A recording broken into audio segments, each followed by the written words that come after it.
गोस्वामी तुलसीदास जी ने भगवान श्री जगन्नाथ जी का दर्शन किया।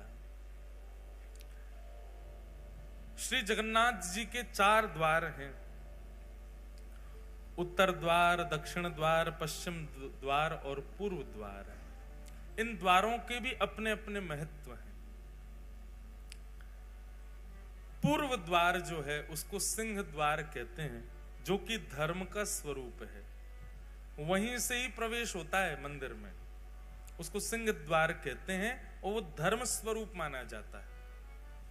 आपने देखा होगा कि सिंह, जो लोग गए जगन्नाथपुरी, सिंह द्वार से जब मंदिर में प्रवेश करते हैं तो सिंह द्वार में श्री पतित पावन भगवान विराज रहे हैं। जैसे ही आप भीतर प्रवेश करोगे, द्वार में प्रवेश करते ही इधर मतलब ऐसे जाओगे तो आपके दाहिनी ओर भगवान जगन्नाथ जी का एक स्वरूप होगा, छोटा सा। वो साक्षात जगन्नाथ जी, उनका नाम है पतित पावन भगवान। क्या नाम है? पतित पावन। उनके वहां विराजने के कई कारण हैं। मुख्य कारण तो यह है कि जगन्नाथ भगवान इतने दयालु हैं, इतने कृपालु ठाकुर जी हैं। उनको लगता है कि भाई भीतर आने में, मेरे दर्शन करने में बहुत समय लगता है, इतनी भीड़ होती है। और कोई व्यक्ति, कोई भक्त यदि अपने कार्य में व्यस्त है और वो जल्दीबाजी में मेरा दर्शन नहीं कर पा रहा है, तो उसके लिए ठाकुर जी द्वार पे ही बैठे, वहीं से देख के चला जा। पतित पावन भगवान के दर्शन का फल साक्षात जगन्नाथ जी के दर्शन का फल है। अगर कोई व्यक्ति, बहुत ध्यान से सुनिएगा, सिंह द्वार से यदि प्रवेश करता है जगन्नाथ मंदिर में और पहले पतित पावन भगवान को देखता है, फिर भीतर जाके महाप्रभु जगन्नाथ जी को देखता है, तो उसके पुण्यों में गिनती 1 नहीं 2 होती है। कितने दर्शन किए? बोले 2 दर्शन किए। पहले पतित पावन भगवान के हो गए, फिर भीतर महाप्रभु जी के हो गए। तो मुख्य कारण तो यही है उनका मुख्य द्वार पर विराजमान होने का। अब जगन्नाथपुरी में आपको पता है, उड़ीसा एकमात्र ऐसा प्रांत है जहां पर केवल एक ही देव पूजे जाते हैं, जगन्नाथ। बाकी सारे प्रांतों में खूब सारे देवता हैं, उड़ीसा में केवल एक ही ठाकुर जी हैं, जगन्नाथ। वहां पर लिंगराज भगवान का भी मंदिर है, वहां पर देवियों का भी मंदिर है, पर हर मंदिर में आपको श्री जगन्नाथ जी मिल जाएंगे। कहीं चले जाओ, पूरे उड़ीसा में एकमात्र ऐसा प्रांत है पूरे भारत में जहां पर जगन्नाथ जी ही देव हैं और कोई देव नहीं। हरियाणा में आपके हिसार में ही होंगे 5-6 भगवान, आसपास में तो है ही है। हरियाणा में इतने सारे भगवान, कोई देवता की निंदा नहीं। भारत में इतने सारे देवों के मंदिर हैं, पर उड़ीसा में महाप्रभु जगन्नाथ। वहां पर विवाह होता है ना, हमारे यहाँ विवाह में अच्छी कैटरिंग वाले मंगाए जाते हैं, अच्छे भोजन बनाने वाले बुलाए जाते हैं। पर श्री जगन्नाथपुरी में सबसे बड़ा जो ब्याह होगा उसमें महाप्रसाद आता है। महाप्रसाद ही पाते हैं सारे, बाराती हो, घराती हो। और महाप्रसाद का नियम है, वो टेबल पर नहीं पाया जाएगा, उसको आसन पर बैठ के नहीं पा सकते। मतलब चाहे जितने लाख का तुम सूट पहन के आए हो, ब्याह में महाप्रसाद ही पाना, और महाप्रसाद नीचे बैठ के ही पाना है। उसी को पा करके सब लोग आनंदित होते हैं। तो जगन्नाथपुरी में विवाह तब तक संपन्न नहीं होता जैसे बड़े बूढ़ों का ब्याह होना चाहिए, बड़े बूढ़ों का आशीर्वाद मिले तब ब्याह संपन्न। ऐसे जगन्नाथपुरी में वर और वधू जो है, वो जब तक श्री जगन्नाथ प्रभु को देख ना लें तब तक उनका विवाह संपन्न नहीं होता।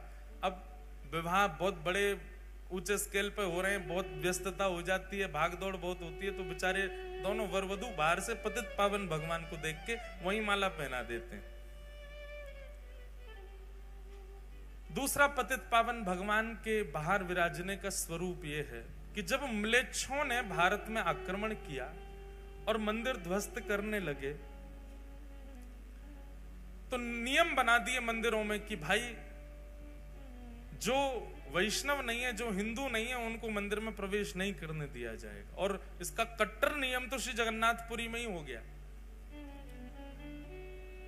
वहां पर हिंदुओं को ही प्रवेश रहता है। लेकिन महाप्रभु श्री जगन्नाथ जी के तो अनेक विदेशी भक्त भी हैं, अनेक ऐसे भक्त हैं जो म्लेच्छ भी हैं। सालबेग वही म्लेच्छ था। और जब से श्री चैतन्य महाप्रभु और गौड़िया वैष्णव परंपरा, इनका तो दो ही इनके प्रमुख स्थान है, या तो वृंदावन या फिर जगन्नाथपुरी। तो गौड़िया वैष्णव परंपरा में तो अंग्ल देश के बहुत लोग हो गए, जगन्नाथ भगवान को सर्वस्व मानते हैं। उनके लिए महाप्रभु श्री जगन्नाथ जी पतित पावन रूप में बाहर ही बैठ गए, यही दर्शन कर लो हमारा। ऐसा शास्त्रों में वर्णन है, ऐसा जगन्नाथ जी की महिमा में भी लिखा है कि यदि कोई व्यक्ति पतित पावन भगवान का दर्शन किए बिना जगन्नाथ जी का दर्शन कर ले तो उसके पुण्य में 0 दर्शन काउंट होता है, दर्शन हुआ ही नहीं है उसको।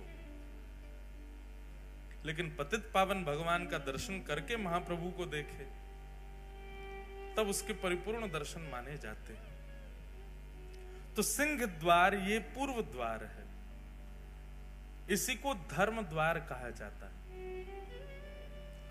दूसरा पश्चिम द्वार, इसको व्याघ्र द्वार कहा जाता है। इस द्वार से प्रवेश करने से कामनाओं की पूर्ति होती है, क्योंकि एक काम द्वार है। यदि किसी व्यक्ति की कोई कामना है तो वो पश्चिम द्वार से श्री जगन्नाथ जी का दर्शन करने के लिए जाए। जितने दिन जगन्नाथपुरी में है, जितनी बार प्रवेश करे पश्चिम द्वार से करे तो उसकी जो भी कामना होगी महाप्रभु जगन्नाथ पूरी कर देते। काम द्वार। तीसरा है उत्तर द्वार, इसको कहते हैं हाथी द्वार, और इसका अर्थ क्या है? बोले मोक्ष द्वार। इस द्वार से प्रवेश करना और दर्शन करके निकलने से ये मोक्ष द्वार है, इससे मुक्ति की प्राप्ति होती है। और दक्षिण द्वार अश्व द्वार है। अश्व द्वार, इस द्वार से प्रवेश करके दर्शन करने जो व्यक्ति जाता है उसको अर्थ की प्राप्ति होती है, धन मिलता है। पर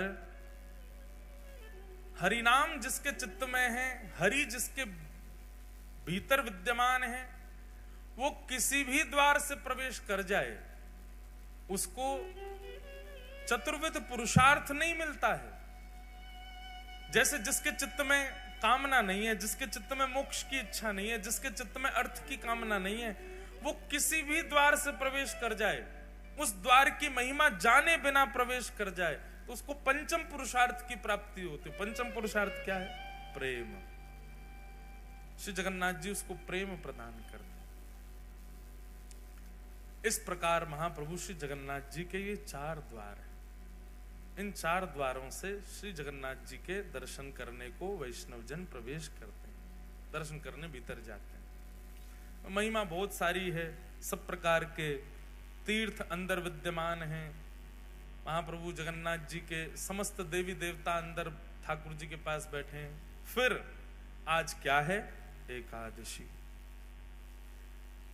अब लोग एकादशी के लिए बहुत प्रश्न करते हैं कि श्री जगन्नाथपुरी में एकादशी का महत्व क्यों नहीं है?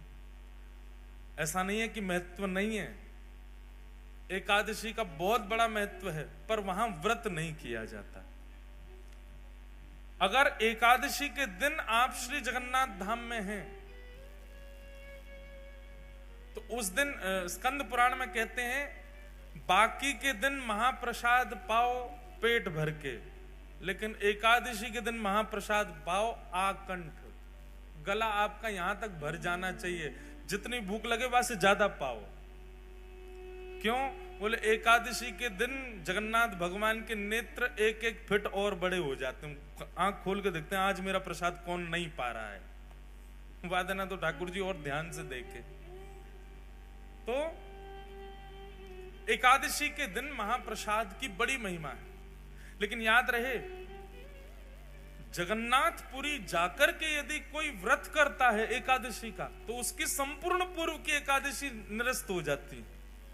इसलिए कई लोग मैंने देखे हैं ऐसे, वो बहुत निष्ठा रखते हैं एकादशी के प्रति, तो जगन्नाथपुरी जाकर के भी वो कहते हैं ठीक है महाप्रसाद है, हम माथे से लगा के थोड़ा ले, पर हम प्रसाद पाएंगे नहीं, हमारा नियम है, व्रत है। भैया स्कंद पुराण में स्पष्ट मना किया गया है, वहां व्रत मत रखो। अब इसके पीछे कारण सुनो। क्यों? एकादशी के दिन अन्न में पाप का निवास होता है कि नहीं होता? एकादशी के दिन अन्न में पाप निवास करता है। और जगन्नाथपुरी का जो महाप्रसाद है, श्री जगन्नाथपुरी में जो रसोई में प्रसाद सिद्ध होता है, वो स्वयं लक्ष्मी सिद्ध करती। कौन सिद्ध करता है? लक्ष्मी जी के हाथ स्पर्श हो जाने के बाद में कोई अन्न में पाप निवास नहीं कर सकता। और दूसरी बात, लक्ष्मी जी के हाथ से निर्मित हुआ तो पाप तो बहुत दूर की बात है महाराज, उस प्रसाद के चारों ओर करोड़ों पुण्य घूमते रहते हैं। हमको मौका मिले हम इसमें प्रवेश कर जाएं।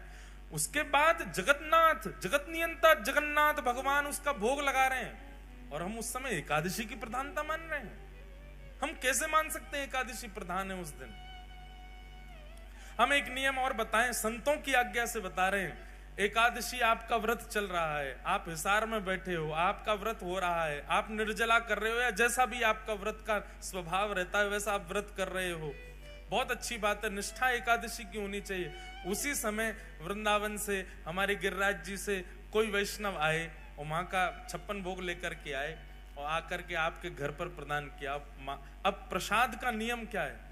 प्रसाद जैसे ही आपके घर में आए तुरंत उसमें से एक टूक आपको लेना ही चाहिए। क्यों? बोले प्रसाद आया है, आपने रख दिया फ्रिज में, आपने सोचा कल पाएंगे, कल तक जीवित नहीं रहे तो, रात में प्राण चले गए तो, अगले क्षण ही पधार गए तो। प्रसाद जैसे सन्मुख नेत्रों के सामने आ जाए तुरंत उसको ग्रहण कर लेना चाहिए। अब एकादशी ये क्या करें? ये तो अन्न है।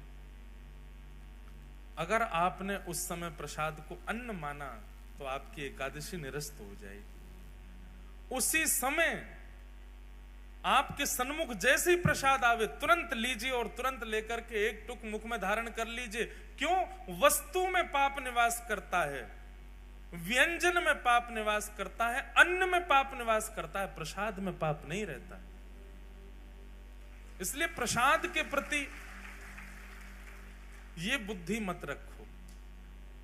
जगन्नाथपुरी में एकादशी व्रत नहीं करना चाहिए, पर मंदिर का ही प्रसाद पाना चाहिए, बाहर कुछ मत पा लेना,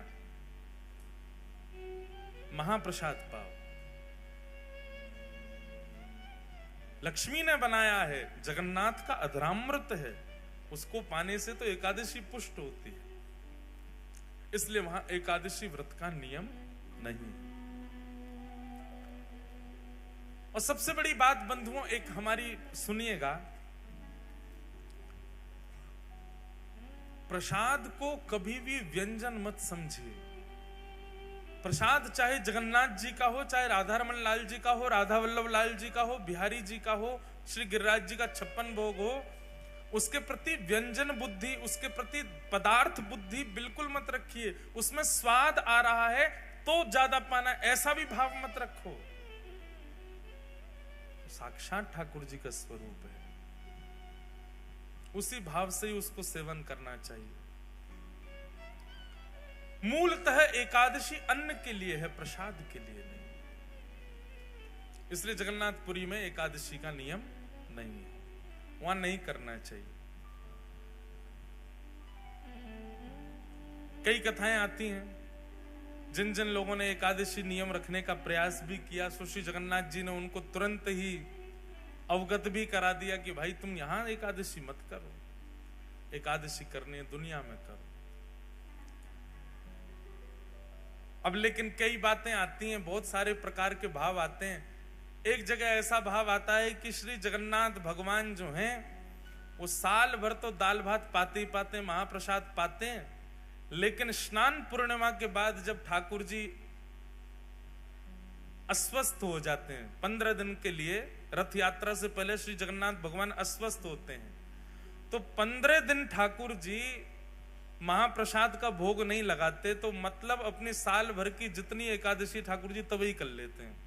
अपनी सबरी एकादशी ठाकुर जी उन्हीं दिनों में ही कर लेते हैं। मतलब जब श्री जगन्नाथ भगवान अस्वस्थ अवस्था में होते हैं और यदि किसी व्यक्ति का जगन्नाथपुरी में अनेक एकादशियां व्यतीत हुई हैं, ऐसे व्यक्ति को उन 15 दिनों तक उसको भी व्रत नियम करना चाहिए, क्योंकि जगन्नाथ जी प्रसाद नहीं पा रहे हैं तो हम भी नहीं पाए, हमारी भी एकादशी पुष्ट हो जाए उसी में, ऐसी भी भावना है। अस्वस्थ क्यों होते हैं श्री जगन्नाथ भगवान? भगवान को कभी अस्वस्थता हो सकती है? श्री ठाकुर जी के ऊपर कभी